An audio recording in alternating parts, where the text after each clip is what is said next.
Hello, everyone, and welcome to another Luxe Talk where we light up the conversation. I'm here again at 910 York Street in Quincy, Illinois, at the Luxe Stogie Company Cigar Lounge. It is a beautiful establishment, and it is my honor and always a privilege to be here with Alex O'Neill. Alex, how are you doing? Good, let's see. How about yourself, my friend? I'm always good when I'm here in good company, smoking good cigars. Good to hear. Yeah, so today, I think we have something as unique as it can get. And I want to jump right into it and get people excited about this Luxe Talk. What are we going to be smoking today? We're going to be smoking the J.C. Newman's Yagua cigar. This cigar is only about 5 years old, and it's considered, it's an allocated cigar. So like whiskeys, bourbons, and scotches have allocated bottles. There are allocated cigars as well. And the Yagua is one of those allocated cigars. And I think, before we go any further, I think we just need to cut and light so we can get into the conversation. Don't tempt me, if we must. Now you're going with a V-cut, right? Yes, sir. Alex likes a V-cut, and I know that it's really popular here at the lounge. I feel, in fact, I would go as far to say as are you seeing most people go with a V-cut here? And the crown cut seems to be getting popular. Yeah, the V-cut is very popular. And I always will recommend people to try something new. Right. Try something different. If you don't like it, don't do it again. One thing I noticed right off the bat with the Yagua is there was a really big cap on it. Yeah. So like with my cut, if I wanted to be a little diagonal, get a little diagonal, open it up pretty wide, I didn't even approach the bottom of that cap. Yeah. Whereas with some cigars, I would really have to baby that or I'd end up unraveling a little bit. Right. So that's one thing I'm noticing right off the bat. Very earthy. I'm going to take a dry draw and see if I get anything there. Oh, wow. Maybe a little bit of like a little hay. Mm-hmm. A little bit of the field there, a little bit of the field. And so another interesting thing we're going to do, we're going to light two different ways today. Correct. Okay, so you're going with a torch. I'm going with the triple torch to toast mine and light it. And you, my friend, are going with... I'm going to go with a soft flame, which you actually introduced me to through a lot of different videos and some reading that I've done from different directions you've pointed me in. And so now I'm experimenting a little bit. Obviously, matches I did at the beginning of my cigar journey when I first started smoking. And I really wasn't familiar with soft flame butane lighters. I was only familiar with a Zippo. That was kind of the only thing, and then a lot of people say, and I'm sure you might agree a little bit, that there's some scent and some flavor with that lighter fluid that definitely could become not necessarily an issue, but it's definitely not ideal, correct? Right. And we typically recommend, if you're going to use something like a Zippo, you light it and you let it sit for 5 to 10 seconds, burn off those fumes, and then go into start toasting. And to be honest with you, something I'm horrible about with a torch lighter is pointing it right at my cigar and pulling the ignition. Yes. If you're ever notice when you're going to light, you'll hear the gas coming out first. So if you're pointing your lighter at your cigar, you're pushing gas into the cigar right away. Again, same thing. Just light it, let it burn for 3 to 5 seconds, and then go into the toasting and lighting. Well, let's see if we can do a good job. Let's see if it's different every time too, right? Oh, definitely. Love the ping. Yeah, I have to admit the ping from the videos and the stuff that you sent me, I would be lying if I said it wasn't very sexy and very enticing. It's good. The other thing that's kind of fun is I with the soft flame as the same with the match. The butane makes it easier, obviously, than a match, but I kind of get to play with the cigar a little bit more. It's more of a routine, which part of the routine sometimes can be very relaxing.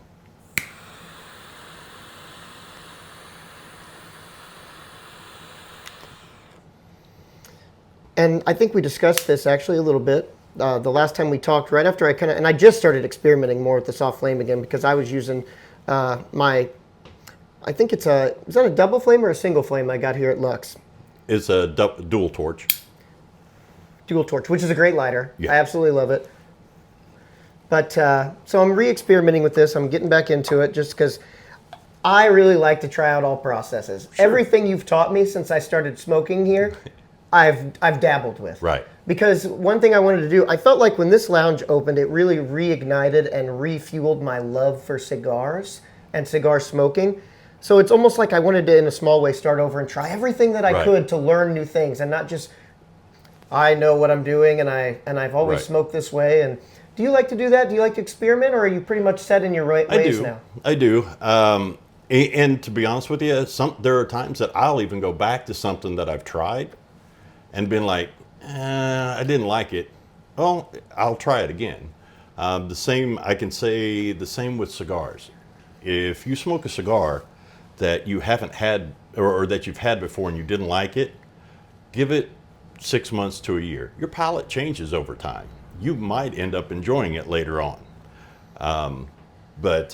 So kind of with the Yagua, this cigar is rolled into the traditional, it's a traditional Cuban roll, except the people that rolled the cigars, they rolled them in the factories and they used the presses. But this is how they rolled them for their own personal use. Yes. In Cuba. So they didn't have enough, there weren't enough resources for them to make their own molds, to have their own molds at home to mold the cigars. So the process to make the Yagua is the process that they used back in the 40s. Drew was talking to, his last name's Mr. Lopez. Lorenzo? Yeah, Lorenzo Lopez with the Pensa. He's a general manager for the Pensa cigar factory in Nicaragua for the Newmans. And so he kind of told him about it, and I'm going to go ahead and read. You can go to the Newman's website. This is on there, but I found it really fascinating. And this is Mr. Lopez speaking. At our family farm, my grandfather would take fresh tobacco leaves from the curing barns and roll cigars without any molds or presses. In an attempt to give his cigars a traditional shape, he would tie a handful of them together using pieces of the Cuban royal palm leaf known as the Yagua. When he was ready to enjoy his personal cigars, he untied the bundle. He loved how every cigar had its own unique shape. I still remember the rich aroma and taste of my grandfather's cigars today. So that's the cool part about these. And I'm not sure if we can show everybody, but like this one, it has kind of a concave shape here, flat here, flat here. No, this is concave. This is convex. And I've smoked some that are darn near flat. Right. Moon shape. So the wrapper on it is an undercured Connecticut broadleaf, and then the binder and the filler on the inside are all from Nicaragua. But Drew Newman asked Mr. Lopez, "Can you make this in Nicaragua?" And he did, and so I think we're on year 5 that this cigar is being produced.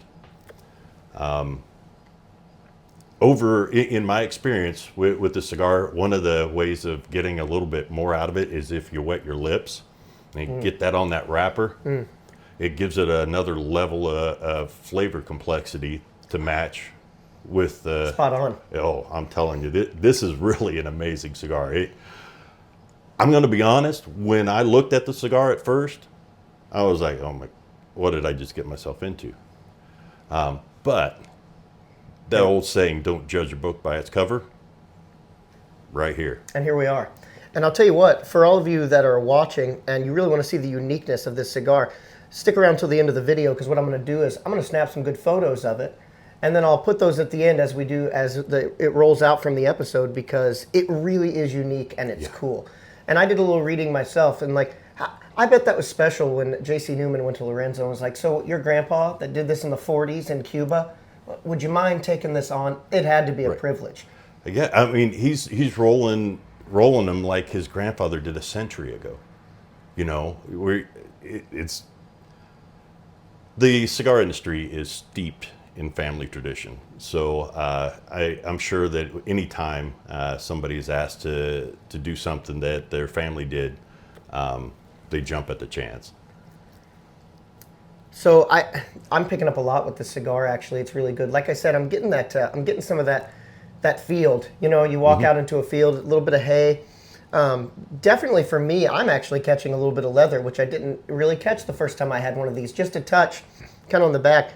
One thing I wanted to ask you about, because I think people are always interested. They hear these terms when they're smoking cigars and they want to pick up new notes. Maybe they're smoking the Yagua for the first time and they really want to explore it all the way.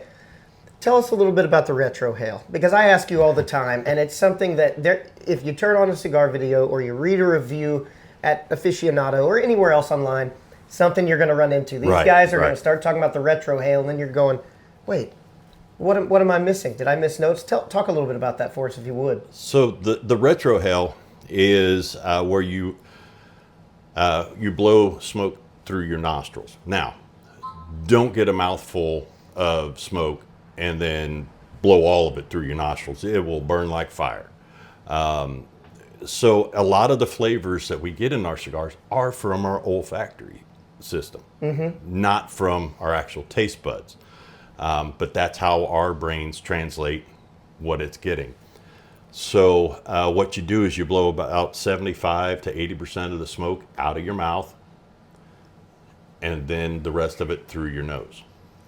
Now, some people, that have had sinus problems or have sinus problems, their sinuses are very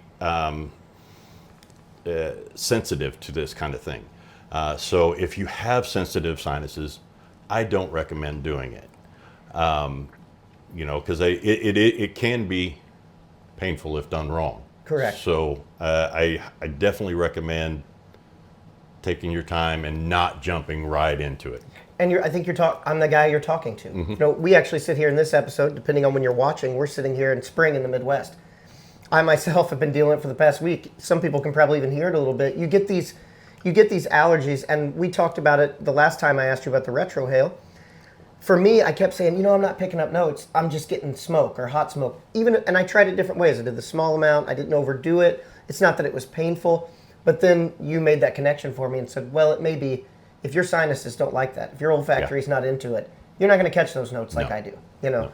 So wanted to bring that up for people that are able to try it. It doesn't work great for me. And again, maybe it's something that through time, and if I'm in the right part of the year and I'm feeling good, we can go with it. Right. What are your main catches with this cigar? I'm getting dark chocolate, almost a molasses.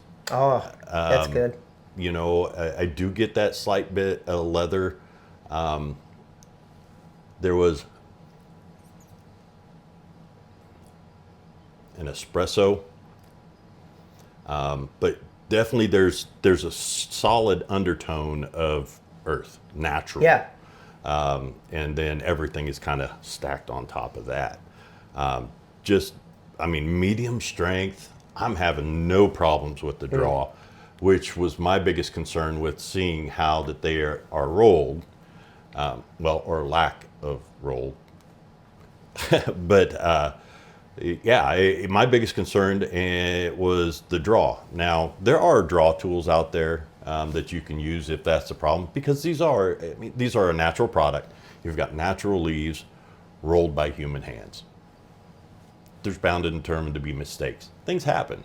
But for the most part, you're not going to have issues. And that's the cool part about the journey of cigars. Another thing I'd like to get a very professional opinion on is, you hear people talk all the time about cigars smoked in thirds when it comes to reviewing the tastes and the notes. Now, this might be an interesting and unique situation, possibly, because it is hand-rolled and you're not using the box press, and so it's going to be a lot different per cigar. Do you think the third still applies here with the fact that it's a little oblong in shape and it's a little bit different? It could. A lot. For me, I haven't noticed a difference. When I've smoked, I think this is number 5 or 6 for me. That's another thing that I have found so far to be unique with this cigar, is that it doesn't smoke in thirds. you don't have a good first and second, third, and then get that, you know, really bad just pop of bitterness or whatnot. But everybody's different, Right. you know, and some of that I think also is how you smoke it. If you're one of those people that likes to just chief on the cigar and just hammer it, yeah, it's going to get hot and it's going to get bitter. So your best bet to enjoy a cigar is to puff on it slow. You know, you're talking every 30 seconds to a minute, Right. Right. you know. No, it's really good, and it looks like it's burning, and that's the other thing. Look how even this is burning for something that is shaped so uniquely. Yeah. Now, I did read that they roll these pretty wet and then Right. put the leaf. What do you think about that? What's the deal there? So, well, I know they use an under-fermented Connecticut broadleaf wrapper. Okay. So to continue the fermentation process, the leaf has to be more wet. So what they do is they hand roll them, then they put them in the bunch, wrap it in this palm leaf, and then tie it together with the twine. These sit like this for a year, so they can finish the fermentation process. And it's also, they call it marrying the tobaccos. So all the tobaccos get to spend time together so that the flavors will come together and make a good flavor profile. That is a romantic way to describe cigar making. How romantic is that? Like we're marrying the tobaccos. And so the Yagua tree, Right. and they call it the royal palm leaf. Correct. So that's interesting too. Now, being that this was done in Cuba, and they're now doing this at the factory in Nicaragua, are they getting leaves? Is that tree native to Cuba, or do you know that for sure? I couldn't find it online. I couldn't get the information, and I was curious if maybe you'd ran into it. I haven't, and I'm thinking, and it's just an assumption. I'm going to assume that there are different species of the palm tree. Yes. And if I know the Newman family well enough, I know they're going to go out of their way to get the palm leaf from Exactly what they Cuba. want. Yeah. They're a family of tradition, and they like to honor tradition as much as they possibly can. Well, it's like, you know, here in America, it feels like we would go straight to finding the perfect synthetic material or Right. something that's man-made. And nowadays, especially, we're quick to jump over, like, someone went in the backyard or down the street and found something they could just use with some string Right. and a leaf and said, this is the way to do it. Right. And I think that's what's so cool. And then, of course, it works great. There was probably some trial and error. Oh, I yeah, have I'm no sure. doubt about that. Positive, yeah. But, you know, they were also, like you said, you mentioned earlier, this was for their private stock. This is what they smoked. They had too much work to do, hand rolling these cigars to be themselves maybe smoking these perfectly rolled, box pressed, presented for a Right. sale. And now we're looking at it going, oh, this is so unique. This is so cool. Yeah. When you handed it to me, I had the same exact response. You said, you got to try one of these. And I looked at it and I was like, all right, Alex, I'll give one of these a try. And it looked a little strange, and it didn't take any time at all. And I was so captured by the uniqueness. Yeah. Another thing that if you come to Luxe Stogie, you're not going to get set in your ways. Like you're really going to learn some new things. You're going to Yeah. learn new things, and you're going to try new things. You do a great job of not letting me walk in and run to the Arturo Fuente Grand Reserve Maduro Rothschild. You do a great job of stopping me from that, which I really appreciate, because there's already at least 5 or 6 sticks that I bet I wouldn't have smoked in the last couple months had I been locked into just coming in, getting it without a friendly face and a smile to say, like, hey, I know what you like. I know your taste. I'm getting a feel for what you enjoy when you smoke. Give this a try. Right. And interestingly, and not that that's always true, just recently I smoked the Ashton aged Maduro. Yep. And you kind of looked at me and you're like, Zeke, I don't know if this is going to be the right flavor profile for you. And I ended up liking it. Right. I ended up thinking it was a great stick. So it doesn't always apply. We're all Right. unique to our palate. But so one thing I did today is I did bring us a treat that I thought we could enjoy a little bit of. Brought Awesome. the Weller original weeded bourbon, the special reserve. So I'm gonna pour a little bit. Awesome. I'll let Yeah. you go first. Thank you. Have a little bit yourself. This has become we talked about it a little bit earlier. This has become such a popular bourbon. And I'm not the connoisseur that I should be, but I think that there are three in particular that are really popular, I believe, and they are usually recognized by the color of the label. Some will get corrected in the comments. We need a bourbon connoisseur to correct any mistakes we make here. But I know that the Weller has become really popular. And pairings. That's what I wanted to talk about a little bit, and that's why I brought something. How often does someone come up to you and say, I want a cigar that'll pair really good with this? Or, I like this cigar. What should I drink with it? I know that's a complex question, Right. and it can go a million different ways according to palate, but how do you handle that? What do you tell them? Well, I do have a customer that comes in and he'll bring in a flask of scotch and he'll open it and hand it to me and go, I would like a cigar that pairs with this. Now, pairing cigars with a whiskey, a bourbon, a scotch is it can be very difficult. It depends on the person's palate. A lot of times what you're trying to do is find what they really like about the drink, but then you also want to find out what they don't like. Is the drink a little bitter, or does the drink have a little bit of burn that you don't like? If the drink is a little too bitter or a little too much burn, you want to go with a milder, sweeter cigar. Maybe even like a medium Maduro. So it's kind of one of those things you got to play with, because there are some people that their palates, they want complete opposites. So I do have a customer comes in about once every week, every 2 weeks, and wants me to pair it with the drink. I've also, when you get people in, new guys or girls that come in, and ladies that want to try a cigar, I don't know what I like. Okay, what strength? I don't know. You get a lot of I don't knows, or they're buying a cigar for somebody. The last and final question that I typically ask, and which gets me into the right direction, what do they like to drink? And then once I know what they like to drink, then I can start to narrow down the cigars that I could recommend for them. Well, I'm glad you asked that question too, because it's an important thing, because they are going to grab something to drink. That's an important question to ask. And I'm really glad, because selfishly, I kind of asked this question because I was approached by a female cigar smoker, and you know what they asked me? They asked me about wine. Yep. And I was so far out of my league that I was like, I know a guy.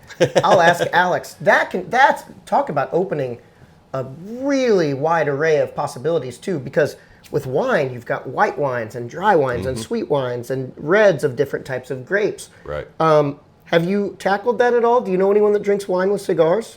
I don't, but I do know the owners of Point Divine, and myself and Aaron Speckhart have talked once in the past about it.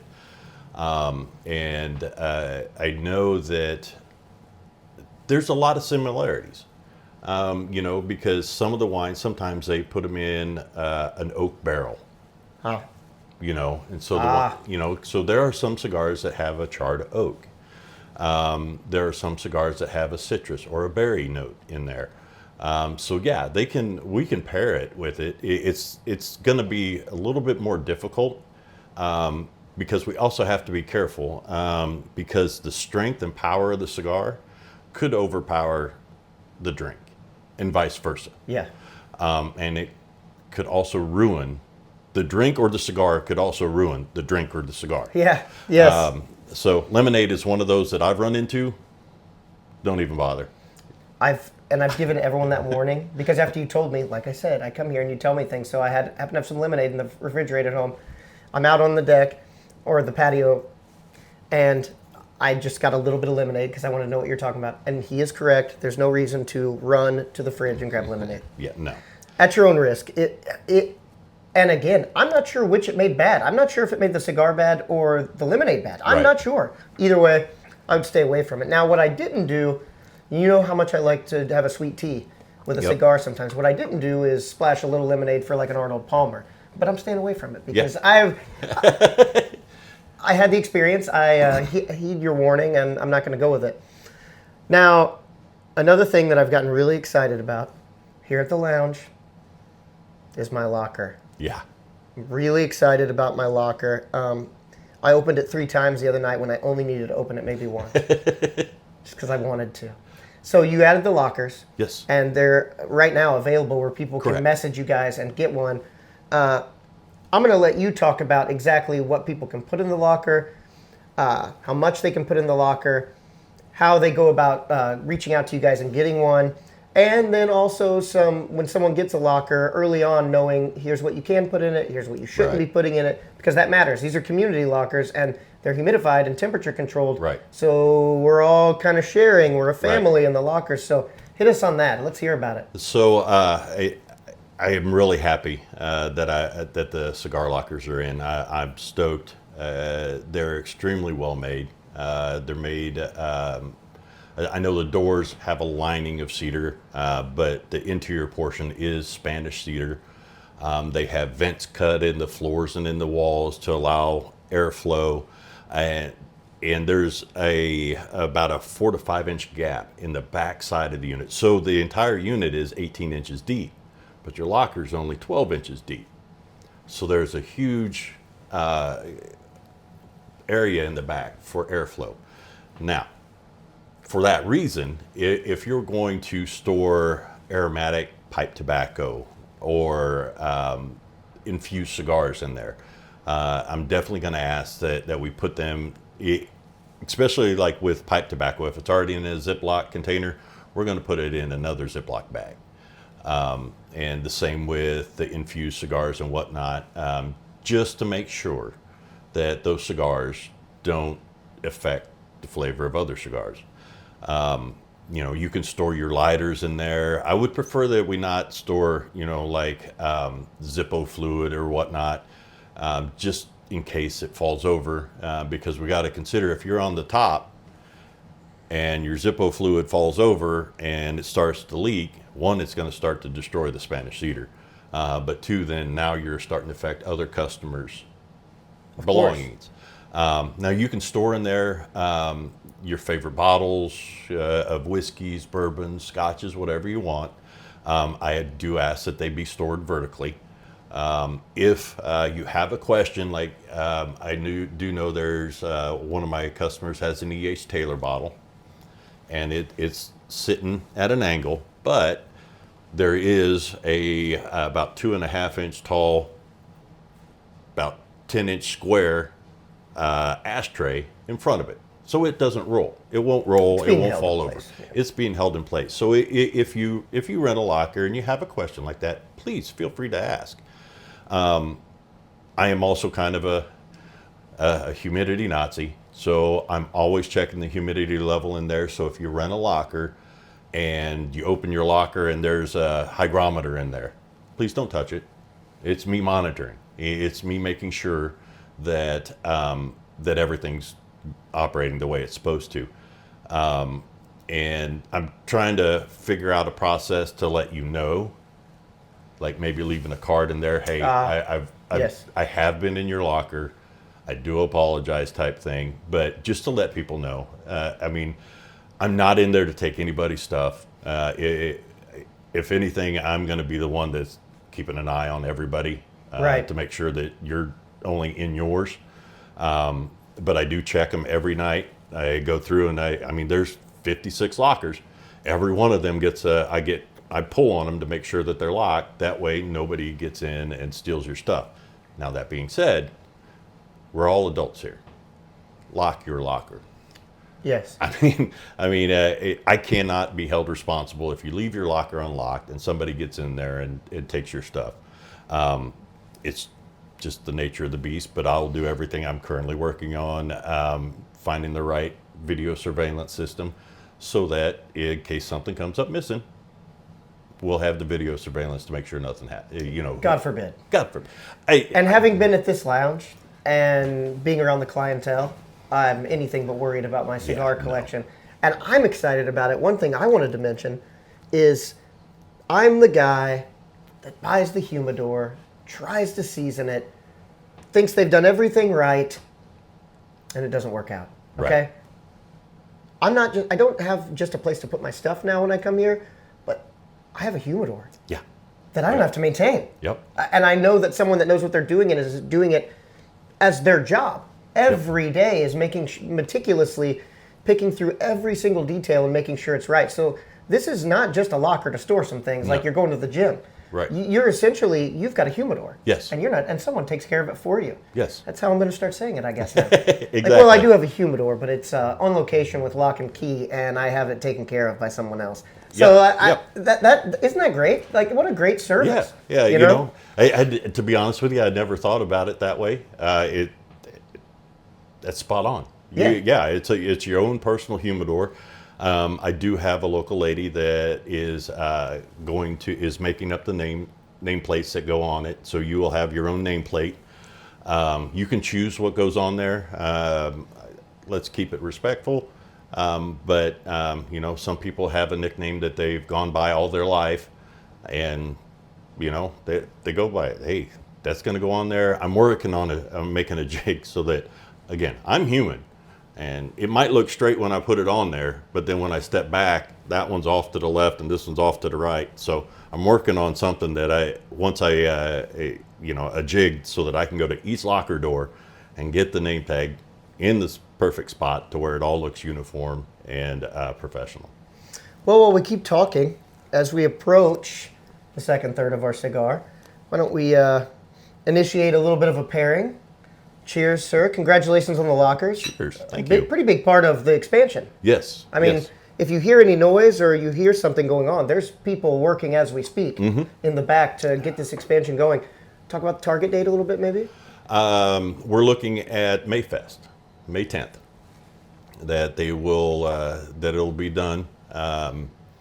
We might have, you know, little things that may need to be done, but we should definitely have everything wrapped up May 10th, so that when everybody comes down for Mayfest, they can hang out, take a look, smoke some cigars, and enjoy the festival. What do you know about Mayfest? Is there anything interesting that you could tell people so that they could be like, oh, okay, I can check out the lounge, the expansion, the lockers, and Mayfest? Yeah. So there's going to be food down here. There's going to be live music. I mean, I'll also have some seating outside for Luxe Stogie customers only.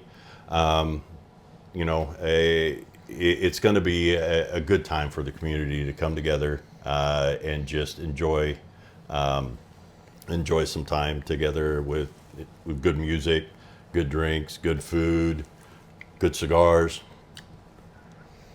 Wow, not to change that subject, but with the wheated bourbon, man, did that bring out? I was trying to sell myself on that hay and that field feel, but whoa, that wheat really brought that out. Yeah. That earthiness you were talking about. I caught this in a cigar recently, and I'd never said it, but forest floor. You know, I catch a little moss, a little forest floor. I wonder if some of that could be contributed to the fact that they bind it a little bit wet. Right. You know, some of that mossiness or some of, I don't know if that's a word always that people would love to have associated with a cigar, but like, that's what I'm going to go with. So many times I'm pointing at something, hoping that you can, in a roundabout way, try to find it. Right. And I'm working hard. I think that you can we educate ourselves with is our palate what our palate is? Or can we start to recognize and find new things by smoking cigars with good company? Oh, definitely. You can. Our palates are always changing, one, but our translation is also always different, because sometimes when I'm smoking a cigar, and for me it's like the dark chocolate. Sometimes when I'm smoking it and somebody goes, "Man, I get espresso." I'm like, oh, maybe it's not the dark chocolate. Maybe it's the espresso. Yes. It's just the translation, the way that my palate has translated it. And your palate, everybody's palate always changes. I was, for the longest time, a Connecticut guy. Always smoked Connecticut's. Now I'm a Maduro guy. But that doesn't mean I don't enjoy Connecticut's, because I do. I don't just smoke one cigar. I smoke them all. I smoke Yes. different cigars all day long. So when it comes to your palate, sitting in a group and smoking cigars with the same cigar with people will help to grow your palate, will help you to get an understanding of that translation. Because you don't know yourself as well as you think you do. It's something I want to do even more is sit and smoke the same cigar. Yeah. I really enjoy when we do this and I have a chance to bounce off of another person. It really adds to the conversation and it educates me a little bit. And I have found with this, it actually gives me almost a dried fruit berry note. Yeah, like a dried cranberry or Yeah. yeah, definitely. I'm definitely catching that. Because that pulls that out of, and I think that comes from the under fermented wrapper. Yes. I really do think that flavor comes from the wrapper. But yeah, your palate can always change. Yeah. And I really like Nicaragua. I'm a fan of Nicaragua, and I know we've talked a lot. You love Dominican tobacco. I know you're big on that, and I like Nicaraguan. At this point, I don't think I can pick a favorite. Yeah. But you mentioned Connecticut's, and I'm not a huge Connecticut guy, but I've kind of committed. I was joking with a friend. It was a joke at first. Now it's not a joke, but I said, when we're on the golf course this year, I'm going to go on a Connecticut tour. Yeah. I'm gonna get 5 or 6 Connecticut's here at the shop, and I'm going to explore those. And because I feel like maybe this is just a generic overall comparison, but the Connecticut, do you think it fits good with the outdoor activity and the kind of the relaxed laissez-faire barbecue, ride in the golf cart? Do you think that there's anything to be said for that, or do you think again that's probably an overplay a little bit? I think a lot of that's personal. Okay. But I have found that when I'm outside and it's hot, I like a lighter cigar, which is typically a Connecticut. The Habanos, although there's a general, if it's a dark cigar, it's strong. That's just a generality. Correct. If you're in a cigar shop, and unfortunately, if the person that's working there doesn't know a lot about cigars, then that's a good generality to use. But if they know, they'll be able to tell you that although that cigar is like pitch black, for instance, you mentioned the Ashton H. Maduro. That darn cigar is almost completely black. What a great example. And it is mild in strength. What a great example. But it has a full body, tons of flavor, and those are also two things that unfortunately sometimes get muddled up and confused in the cigar industry. There is strength, which is the nicotine that's in the cigar, but then you have body. Body is the amount of flavors that are in the cigar.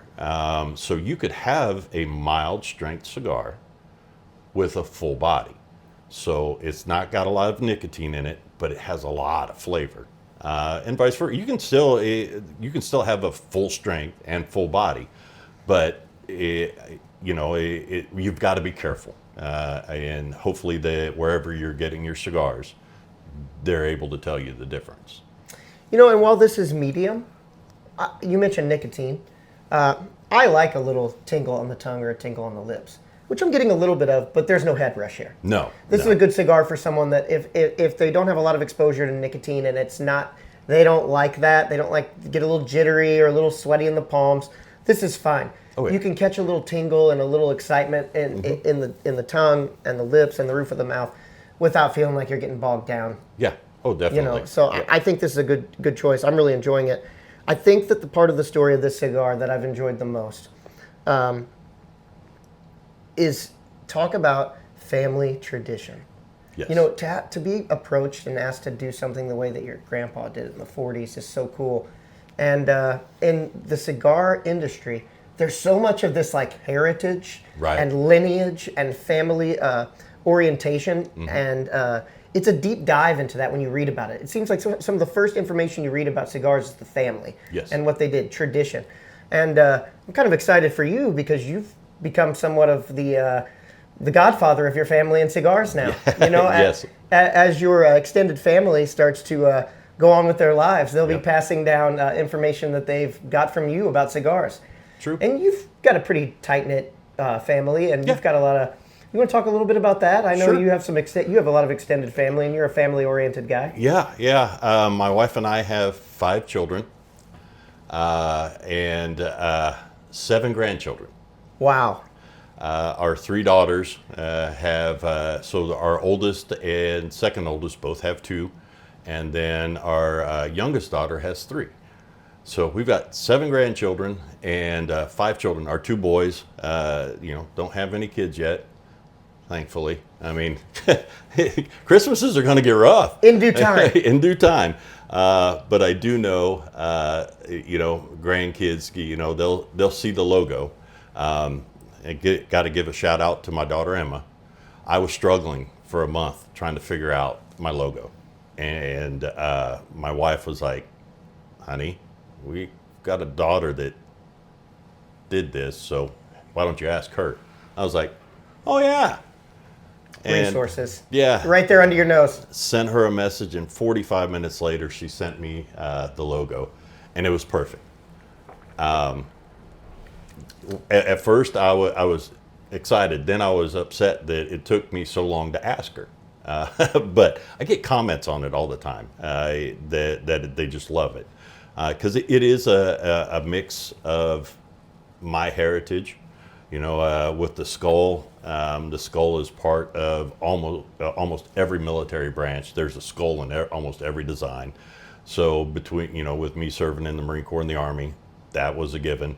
And then knowing that I wanted the vibe of the lounge to be that of like the Sinatra and pre-Sinatra era, she came up with the monocle and the hat, which I just fell in love with. I was like, yep, perfect. No need to change it. It looks great. Yeah. It's a really, really cool design. And again, I'm probably going to say it every time we have an episode. Thank you for your service. That's just fantastic. It's such an important part of what you do here, and I know it's near and dear to your heart. My brother loves to come in here because he loves knowing that. Right. And I told him, but I've told other people. I said, Alex would love to talk about your service. I bet. Oh yeah. Mention it. You want those guys to mention it when they come in, and Oh, yeah. females. You want them to tell you like.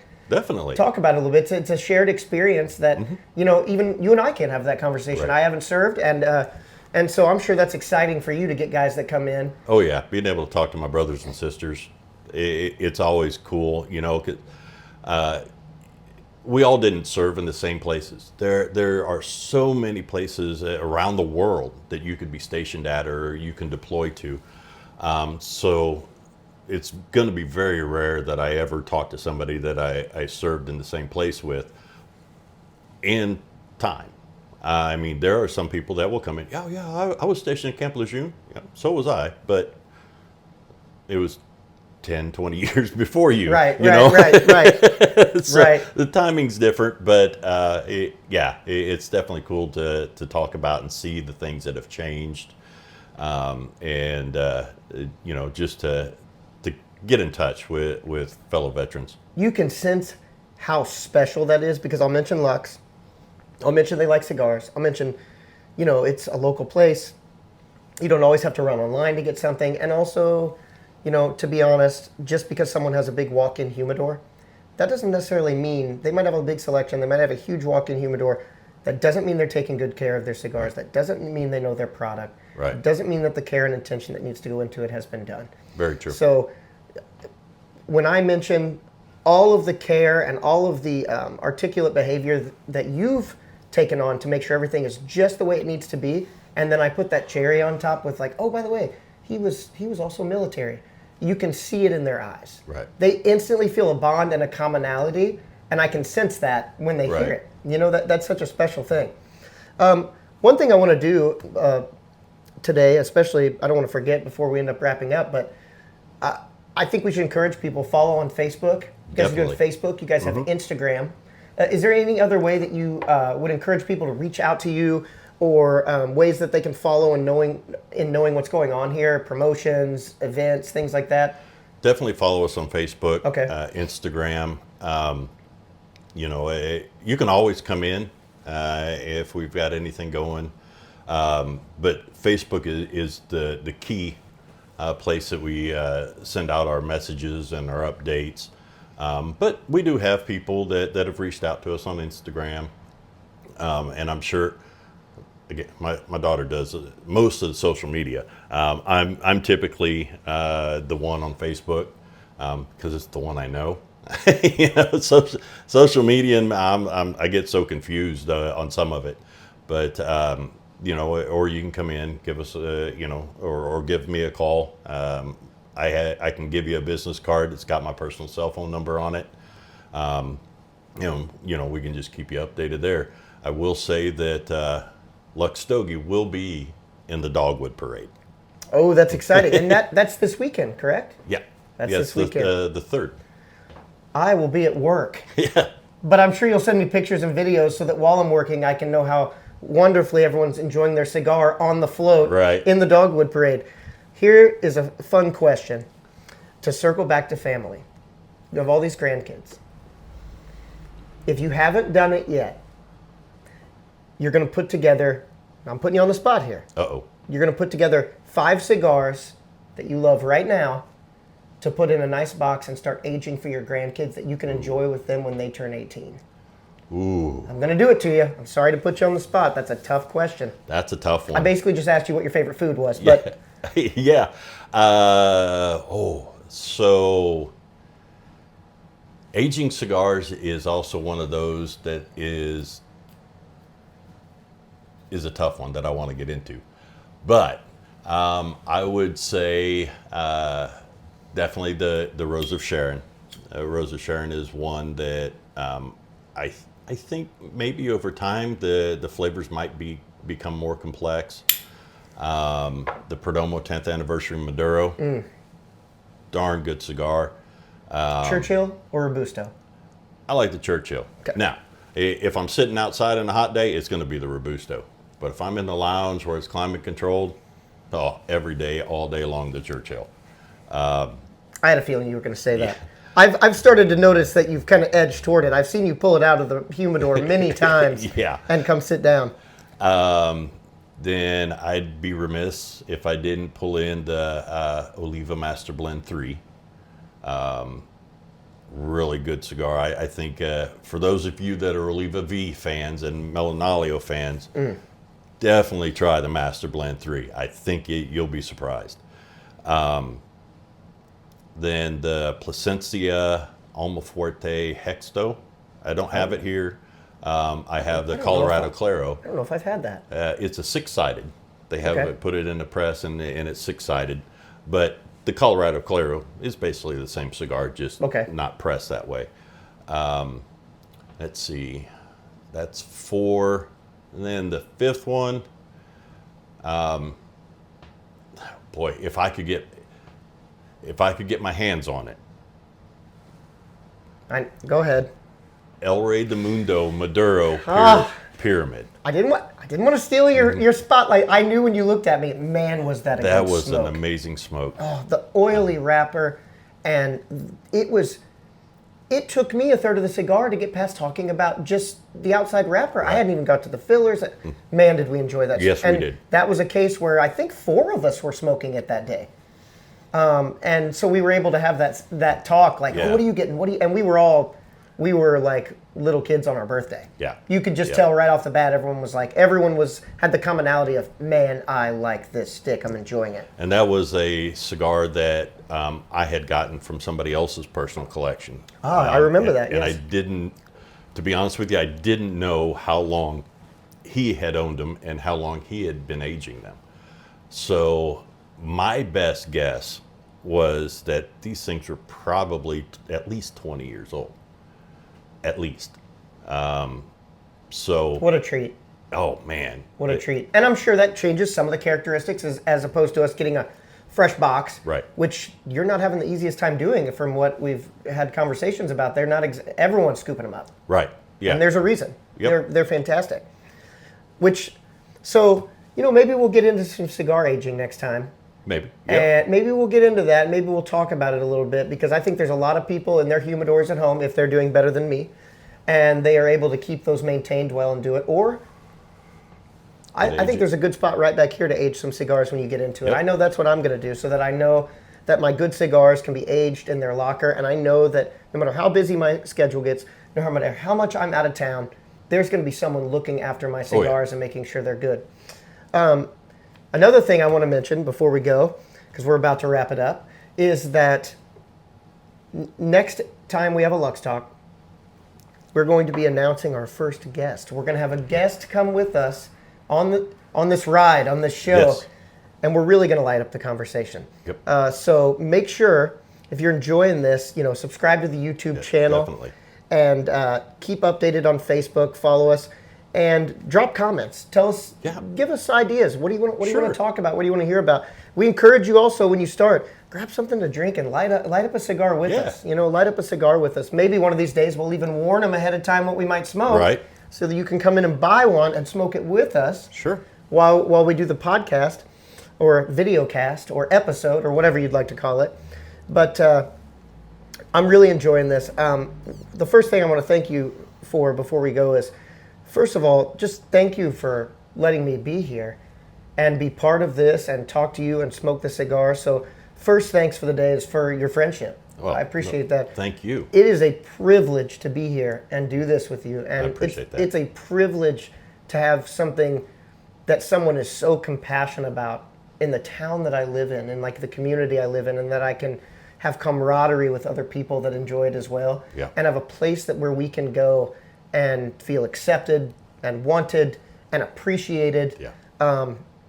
I don't think that can be overstated. I think it's really important, and I'm telling you, at Luxe, that's exactly what you're going to get. Yeah. Oh, yeah. Is there anything else you'd like to talk about today before we wrap it up? The Yagua, if you want to have some final notes on it, I've really enjoyed this cigar. Thank you for sharing it with me. Yes, definitely. I completely am enamored with this cigar.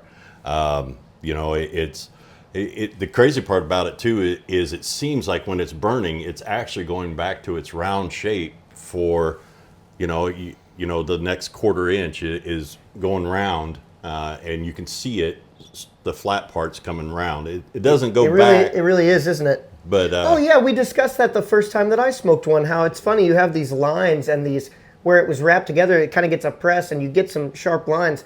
And as the warmth comes down, it does open it up, doesn't it? It relaxes itself, and it's just a very, very unique cigar with just some good and amazing flavors. It really does. It's a very well blended cigar.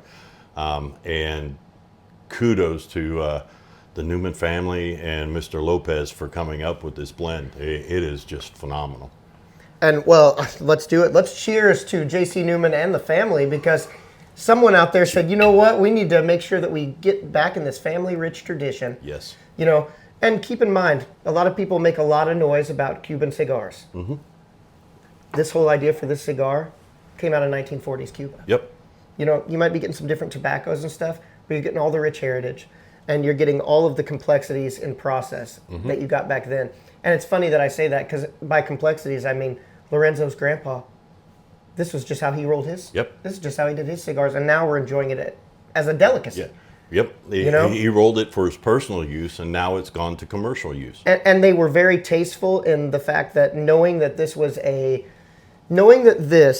cigar that was going to be wrapped up in the palm leaf, and that it wasn't going to be box pressed and this just trying to replicate this perfect cigar for cigar presentation. They went with a simple gold and deep red that just says Yagua on it. Yeah. So even the band, they didn't overdo it. Yeah, They nope. kept it very classic, very traditional. And understated. So, really fantastic. Glad you shared it with me. Again, we hope you guys enjoyed this. I'm at Luxe Stogie Company at 910 York in Quincy, Illinois. Get down here. Meet Alex. Make some new friends. Maybe if you're already coming, check out the lockers. We look forward to the expansion opening, hopefully at Mayfest on your target date. And so thank you, sir. Thank you. Thank you again. I can't say it enough. I said it 5 times or 6 probably, but thank you so much. And I wish you all the best with Luxe Stogie. Thank you. And I think that there are a lot of amazing things to come here. I do too. My dream is starting to come to fruition, and I'm excited. It's the first time in 52 years I'm excited to come to work. You know, That's a big thing to say. that's huge. That is huge. I mean, It's huge. do something you love, folks. Don't be tied down. Do something you love, and your passion will show through. Your customers will see it. They'll appreciate it. I know this community. This community loves to support local. Yes, it does. So I am just, from the bottom of my heart, I'm thankful that everybody has embraced my love and compassion, all right, man, my passion for cigars, and is wanting this to succeed. It is definitely, it's definitely humbling. And I think I speak for all of our friends here at Luxe when I say, like, you know, you are making our hard days easier. Well, and there is something to be said for that. Yeah. I want everybody to come and relax. Yes. You can't, other than, you know, throwing money at big pharma to relax and taking a ton of medication. Why? Yeah. Come here. Yes. And enjoy a cigar and relax. Enjoy something natural. Yep. Enjoy an experience, because it really is an experience. Yes. Well, this is Alex O'Neill. Alex, Thank you, Zeke. I appreciate it. you are my friend. number one shopkeep and cigar lounge owner. I'm Zeke Cernia, again from 910 York, Luxe Stogie Company here in Quincy, Illinois. We hope to see you guys next time. Stay tuned for more episodes. We got a lot more coming, and keep lighting up the conversation and keep lighting up a good cigar. Thank you, everybody.